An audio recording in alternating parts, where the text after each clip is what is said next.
The Washington football team finishes the year in New York against the Giants, neither team playing for anything save draft order. So let's try something a little different.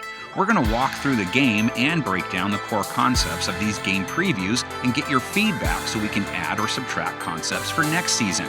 But know this, the approach is simple. How well does your team pass, run, stop the pass, stop the run? And how well does your opponent do all those things? You got fined this week, didn't you? Yo, you playing for free this week, fat boy. What's it, $7.50 a pound? Let's start with Taylor HEINICKE. Under 7 yards per attempt last week, no TDs, picked off once, rating low 80s. HEINICKE looking end zone, and it is intercepted by Rodney McLeod. YPA, yards per attempt. For every time HEINICKE drops back and throws, how many yards on average does he get? Under 7 is considered low, above 8 really good. It measures efficiency rather than volume, basically like what yards per carry is to a running back. HEINICKE for the year, under 7. HEINICKE over the middle, and it's caught but tackled right away. Passer rating is not perfect by any stretch, but it's at least somewhat reflective of a variety of metrics all being combined. 90 is considered average, 100 great. And for whatever reason, 158.3 is the ceiling. The HEINICKE, he's mid-80s for the year. HEINICKE eyes downfield, zips it to the end zone, and it's incomplete. Terry McLaurin, he's Washington's passing game, like 50-plus more targets than anyone else on the team. Pass catcher stats are simpler, no explainer needed. Complete in a tight window. Terry McLaurin, who is getting the use that many Washington fans have been long hoping for. So what kind of pass defense is that group up against? Passing yards per game does not tell you how well a team is playing the pass. It's often a reflection of volume. Hey, we got to stick and move with Carr, bro. You can't line up the same way every play. Post. Hey, Linda. Like QBs, there are much more important metrics. The Giants have allowed a very high completion percentage, but they've held QBs to a low 90s rating, yards per attempt is under 7, and they have one of the lowest yard per completion figures in the league, so they don't give up a lot of big pass plays. Understand trying to get the ball to Mooney. He's got 5 interceptions on the season, almost had his 6 right there. That's a guy who's played very well this season for this Giants defense. A team's pass rush also factors in here. In New York's case, it just hasn't factored in very often. They rank near the bottom in sacks, pressure percentage, and QB hits. Dalton on 4th and a yard from the gun, looking back to the end zone. It is caught.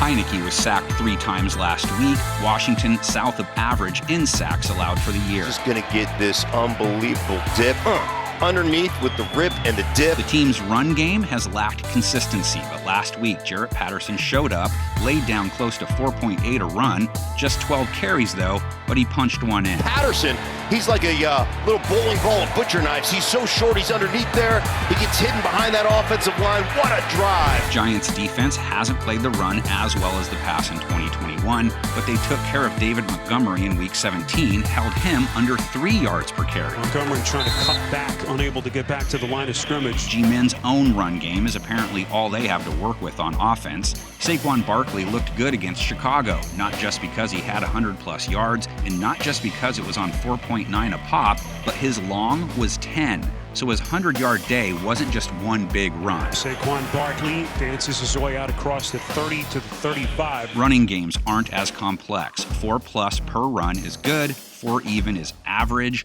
Under 4, there are issues. Barkley has had issues this season. That can happen when you're coming back from injury though. And that time, Barkley is stood up, unable to get to the line of scrimmage. He's up against a pretty tough run defense. Washington just faced off with the best running game in football. I know they weren't 100%, but good numbers last week, good numbers for the year. Getting into the backfield, that's what you want. Create a new line of scrimmage. Use that power. Ionized, man. Look at that guy. He looks like a lumberjack. The team has not been as good against the pass. In fact, their D's numbers against QBs rank near the bottom in every category. Underneath. Again, Scott. Good catch and run. Their pass rush disappointed this season. Key injuries derailed them. Play action hurts all kinds of time. It's Scott out of the backfield. Catch and run for a first down. Maybe they finished strong though. Mike Glennon was taken down 4 times by the Bears. Unblocked, coming off the edge and just hitting Glennon. Checking that all his limbs are still attached. And you will rarely ever see a box score that has numbers like this. -10 passing yards. Glennon was picked off twice. He threw 11 times for just 24 yards. His sacks accounted for more yards than his completions, rating of 5.8. So yes, maybe Joe Budweiser, you could do that. Here they come again, Glennon, sacked. Those are the basic food groups though: passing offense, pass defense, with pass rush and pass protection contributing, and rush defense, rush offense. They tend to lead you to things like yards per game and points per game, which ultimately matter the most, right?